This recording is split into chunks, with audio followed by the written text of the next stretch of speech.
Every story appears ordinary till you see the core side of it. And what you're looking for is the story behind the news.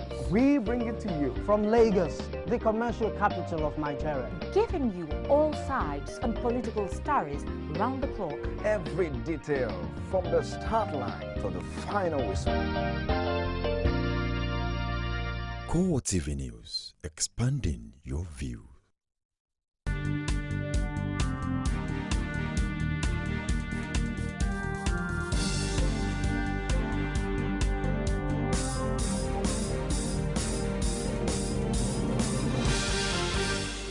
Good evening and welcome to CoreTV Primetime News. I am Omotayo Alo. In our major stories tonight, former governor of Bayelsa State, Dipriye Alamisia, dies at the University Teaching Hospital, Port Harcourt, after a brief illness.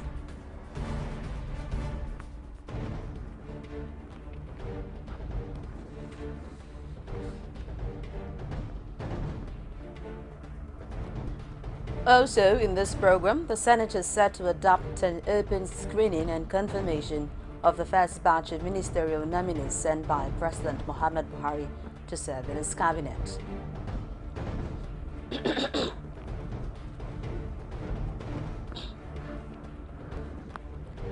Plateau residents seek proper street lighting in order to minimize activities of hoodlums.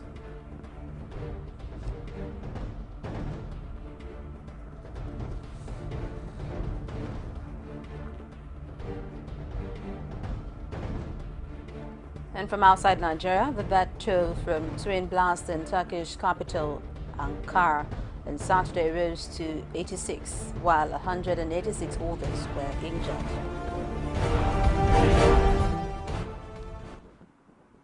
Thank you for joining us tonight. Now the news in full. Former governor of Bayelsa State, Dipriye Alamisia, is dead. A family source told CoreTV News that he died at the University of Port Harcourt Teaching Hospital on Saturday.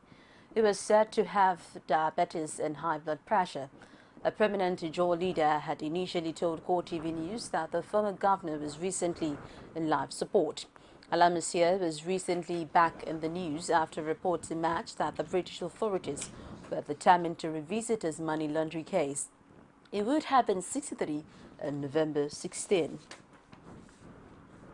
Bayelsa State Governor Henry Siriak Dixon has reacted to the sad news of the sudden death of Chief Dipriye Alamisia, the first elected civilian governor of the state, describing it as a personal loss to him, the government and people of the state.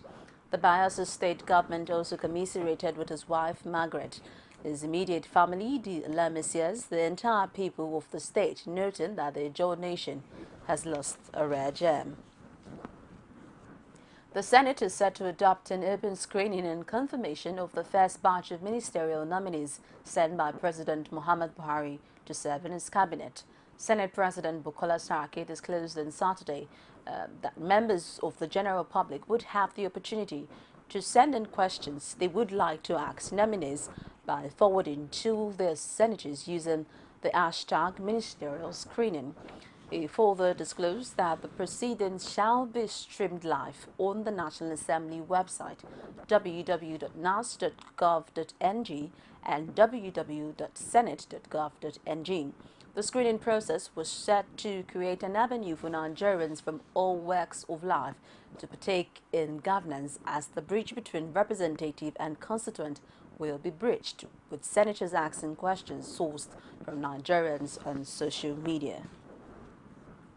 The ministerial nominees of the administration of President Muhammad Buhari has raised many questions from Nigerians, especially the youth, on the caliber of candidate to be ministers. Emmanuel Ajayi takes a look at the perception of youth and the ministerial nominees sent to the Senate for ratification.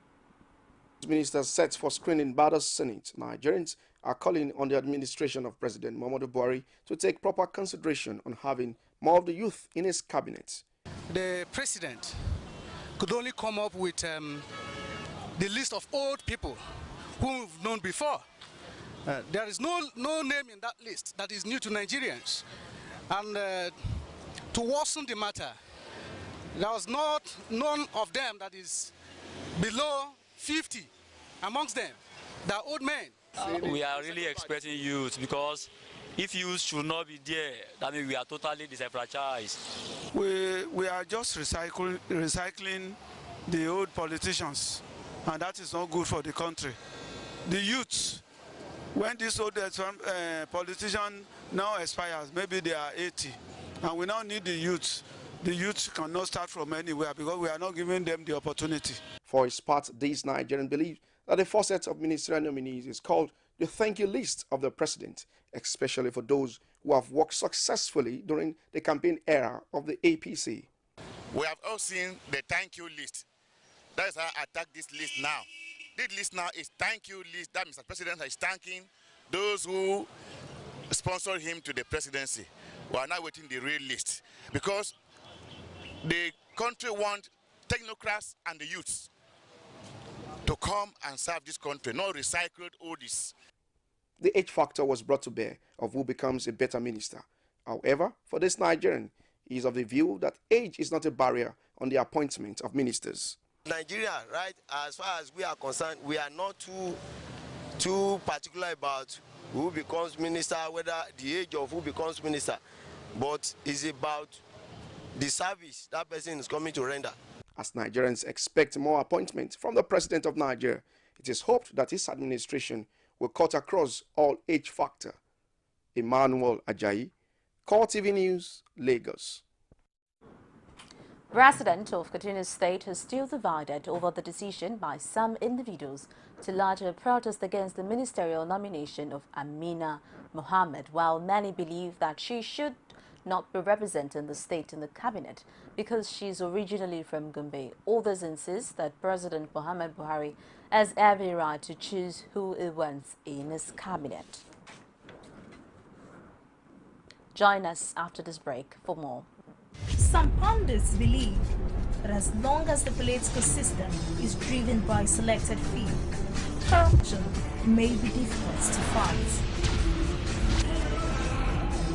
Be careful about what you say. I am not the only politician. Even if I've wronged anyone, it is time to forgive me. Please for Arena every Sunday at 9:15 p.m. and a repeat broadcast every Tuesday at 1:30 p.m.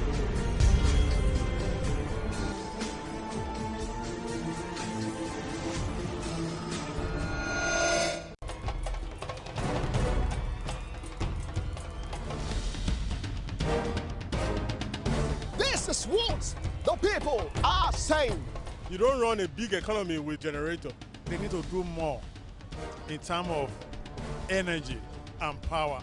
Many things to do for this Nigeria about lights, water, and new TT. For Nigerians that are not gullible, we know that good laws have done nothing good for this country. Buhari won the election convincingly. Talk to your husband that you should keep promise about what you said, and because people are watching you, you know, another election is coming. Because some people will strong for Yoruba land, will be strong man, we don't die. This nation is moving forward. The best is going to take place. The people giving voice to the voiceless. Welcome. If you're just joining us, it's CoreTV Primetime News, and here's a quick reminder about major stories.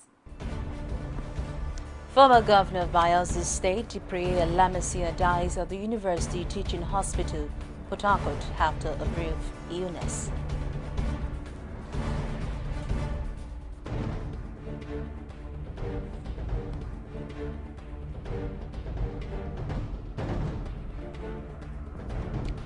The Senate is set to adopt an open screening and confirmation of the first batch of ministerial nominees sent by President Muhammad Buhari to serve in his cabinet.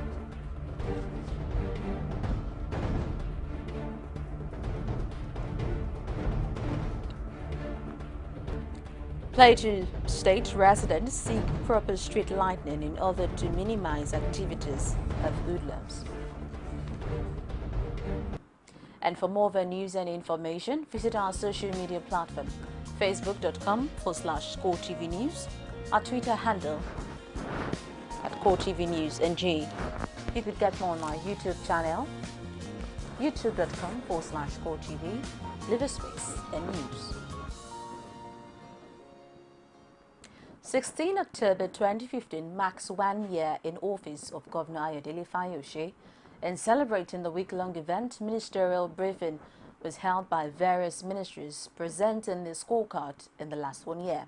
This is coming as the proposed airport project was taken up amidst questions on the 2015 budget performance. Rashid has details. Anticipation of 1 year anniversary of the Ayodele Fayose-led government, the Secretary to the State Government took to briefing the press on the ministerial scorecard while intimating them on the plans for celebration. Modukbe Alade, the SSG, stressed that Governor Fayose will not commission any project during 1 year anniversary event. The Governor will not be commissioning projects. Mr. Governor told us that it is no longer in vogue for leaders to move around to court tapes. It is not that he will not be, commissioning the projects. So it is no longer in vogue, and that's why we changed commissioning of projects to tour of projects. On the sidelines, some commissioners in the state took turns to reel out their achievements in the last 1 year. We have given you 6 months, 3 months, 6 months, and almost a year now. Nobody has been prosecuted for not having toilet in his house. The funds that have been coming to our respective local governments from the federation account have been very low. So local governments have been having problems to carry out their respective activities. So what the ministry has done is to resuscitate the IGR forum for local government. As touching Oba Adejugbe,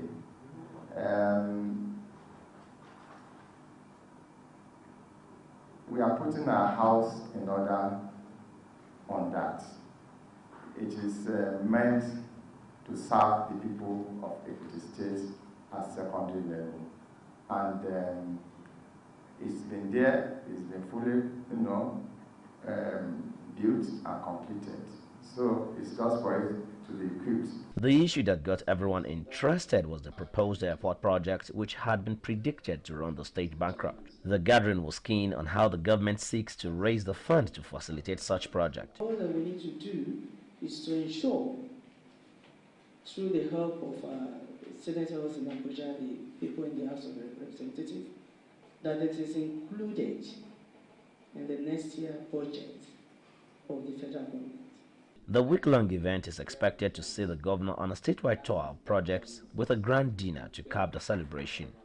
Rashid, CoreTV News, Ado Ekiti. Due to the prevailing security situation in the nation, particularly in Plateau State, where daily killings have become a usual occurrence, some are of the view that if the highways can be lighted, the activities of men of the underworld will be minimized. Here is a report from our correspondent mirroring Plateau residents' need for more street light, especially in the capital city, Jos. Jos metropolis has the different faces of a beautiful city, but constant darkness at night on the highways and some sensitive areas leave residents vulnerable to men of the underworld. Some of the city dwellers called for the proper electrification of the city so as to restore safety and pleasant nightlife again to the once heartbeat of the north-central state. In a situation to that of the CCTV contract awarded in 2010, which is yet to come to fruition, the contract for the lightening up of Jos City was awarded and executed without result. It was on this note that some residents called for the government to revisit to the project. The coming of street light has really put a very good look on the plateau. But it's unfortunate that some of them are not working. And based on my few analysis, I realized that maybe some of the equipment used. So I think maybe if the government can come to our aid, especially along Jedigom Road and Al-Hiri, I think we'll have such problems whereby you see maybe first two working, the other lane will not be working. While the street lighting project has been allowed to work in some areas, other places have been left vulnerable to those who hide under darkness to harm the populace. It will be recalled that most of the attacks and bomb explosions that happened in the teen city were carried out under the cover of darkness. Where I reside presently, there is street light there, which is in senior staff quarters, University of Jos. That's the ring road. There's street light, and it's effective when you drive in the night. Even without on your lights, on your torch, I think it's nice and it's safer. The ongoing project will continue, and the other projects like the new, like the operation potholes field, they must also go on. So we are leaving no stone unturned to ensure that there is a better plateau than. Every responsive government takes the issues of safeguarding lives and property as its cardinal responsibility, as several states across the nation are lightening up the street. It is hoped that Plateau State government rise urgently to the situation.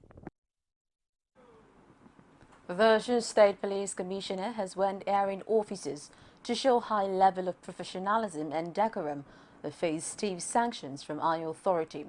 The CP, Kolawole Shodipo, who was on a tour of some of the formations under the command, says discipline will be enforced to ensure that the first delivers on its mandate to the people of the state.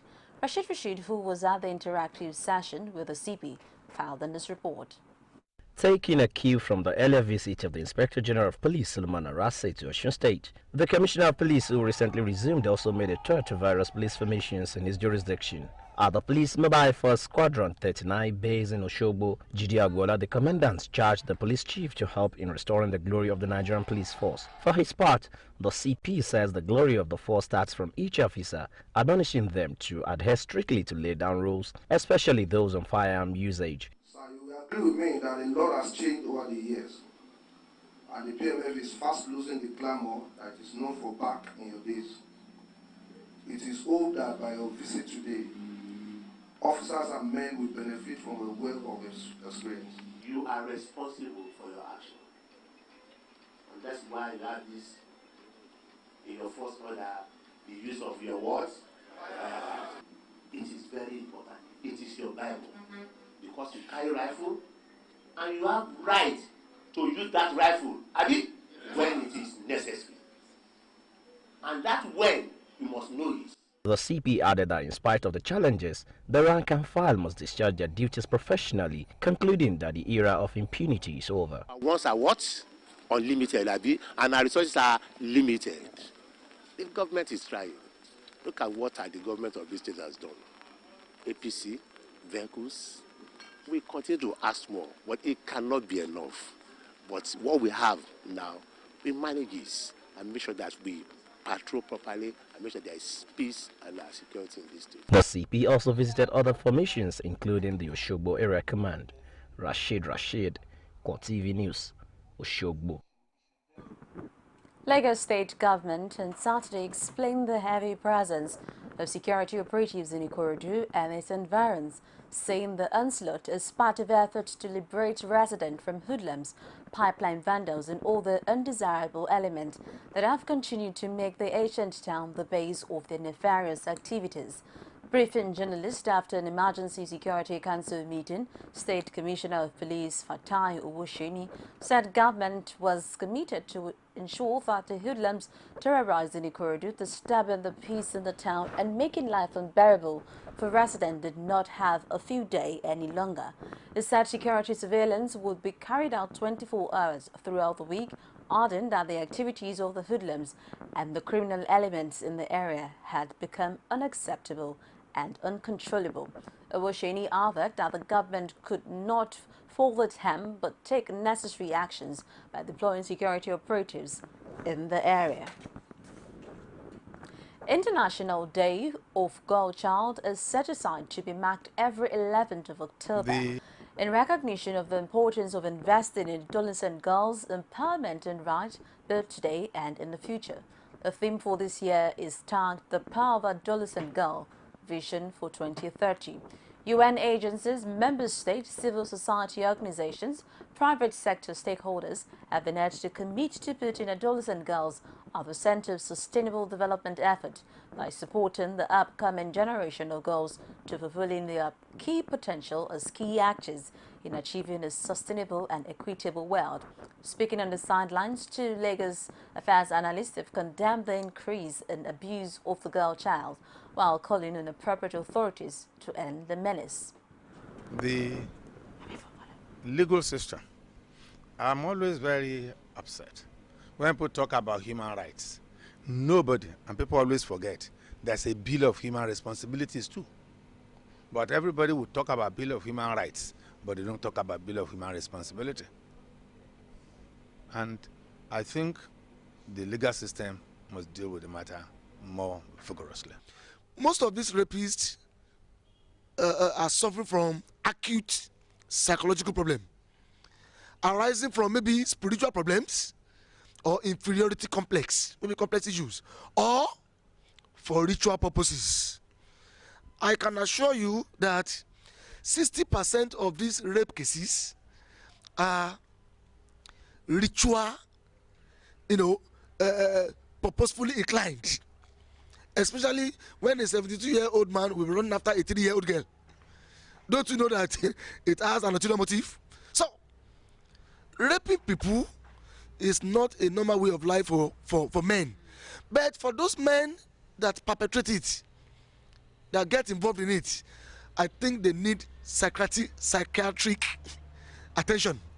And if psychiatric attention cannot solve their problems, I think the government should devise a strategy, a program to be arresting them and be keeping them in the zoos, keeping them away.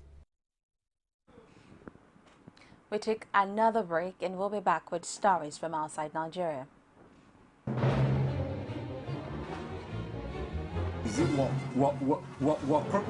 crazy or autocracy?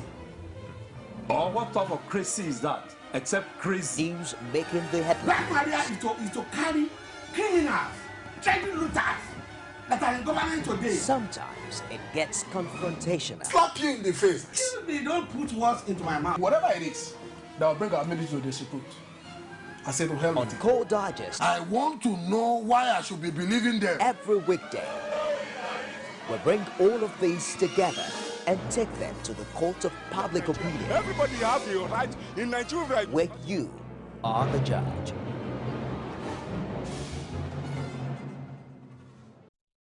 You can now watch CoreTV News live from anywhere in the world on our website www.coretvnews.com. Click on Live TV on our website and watch us live. And welcome to CoreTV Primetime Days. To follow us on Twitter, click on Twitter icon on our website.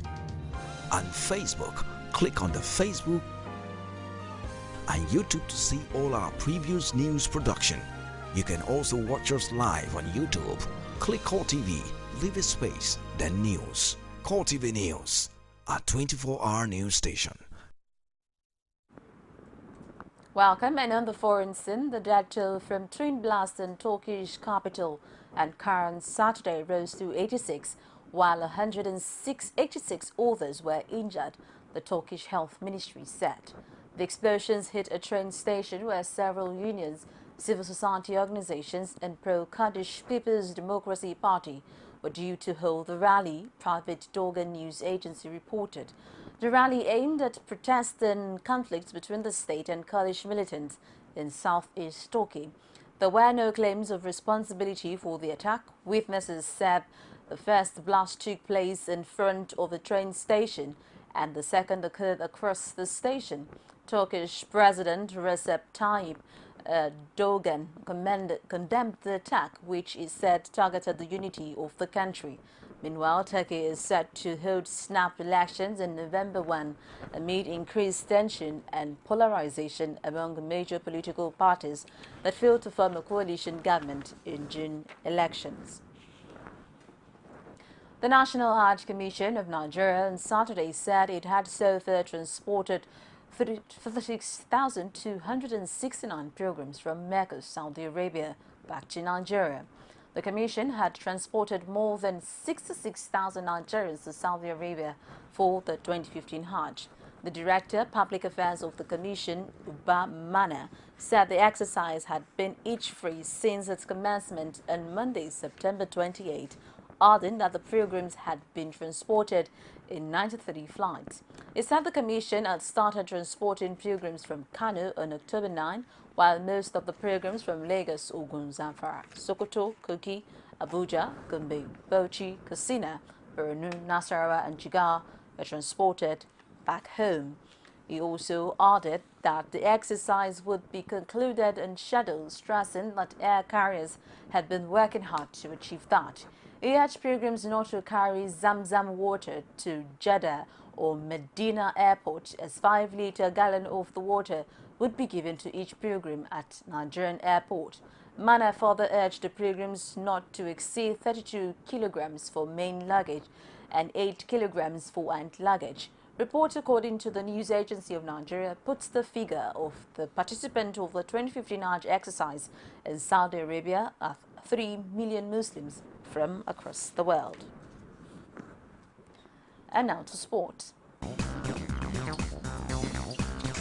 Our style, that's what he delivered.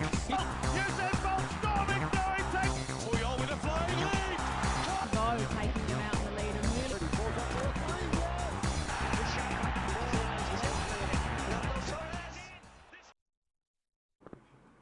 The head of sport of Dar Communications and Repa, Felix Okugbe, is dead. Okugbe died on Saturday at the Lagos State Teaching Hospital. This was after a protracted battle with cancer. Until his death, he was the CEO of Mundial Sports International. It was learned he was in the hospital for a long time. Diseases covered international competitions such as the FIFA World Cup, the Olympic Games and the All-African Games. Okugbe was one-time chairman of the Edo State Sport Writers Association. He was survived by a wife and children. UEFA chief Michel Platini is appealing after a FIFA ban for 90 days while corruption claims are investigated. The 60-year-old Frenchman has been suspended along with FIFA President Sepp Blatter and Secretary General Jerome Valquet. They deny wrongdoing. The French FIFA wants the Court of Arbitration for Sport to intervene to ensure Platini can stand for election. FIFA's Ethics Committee began its investigation after the Swiss Attorney General opened criminal proceedings against Blatter in September. Italy qualified for the Euro 2016 finals on Saturday with a 3-1 win over Azerbaijan, while in the same group, Norway's 2-0 win over Malta leaves them on the break. Italy's hard-fought win in Group H was assured with goals from Eder, Stefan El Shawa and Matteo Darmian, but Antonio Conte's side had a nervy time in Baku. After Marco Verratti's defense-splitting pass put Eder in four for the first, Azerbaijan took full advantage of a terrible defensive slip up from Gogil Cellini and Leonardo Bonucci. Lewis Hamilton was beaten to pole position by teammate Nico Rosberg as Mercedes dominated qualifying at the Russian Grand Prix. Rosberg took his second pole in the second and third of the year as Hamilton was slower on his first flying lap and then made a mistake on his second. Hamilton never looked comfortable on the Sochi track and was outspaced throughout by his main title rival. Williams' Valtteri Bottas beat Ferrari's Sebastian Vettel for third. Bottas was 0.799 seconds off Rosberg, with Ferrari's Kimi Räikkönen fifth ahead of Force India's Nico Hülkenberg. Before we go on the news tonight, here is a quick reminder of our top stories. Former governor of Bayelsa State, Debre Alamisia, dies at the University Teaching Hospital, Port Harcourt, after a brief illness.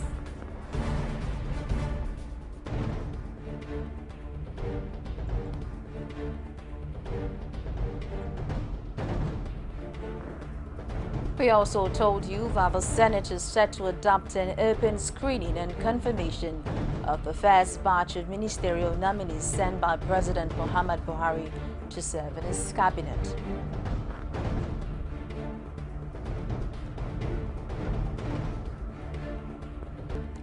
And finally, Plateau residents seek proper street lighting in order to minimize activities of hoodlums. On behalf of the entire news crew, thank you so very much for watching. My name is Omotayo Alo. Good evening.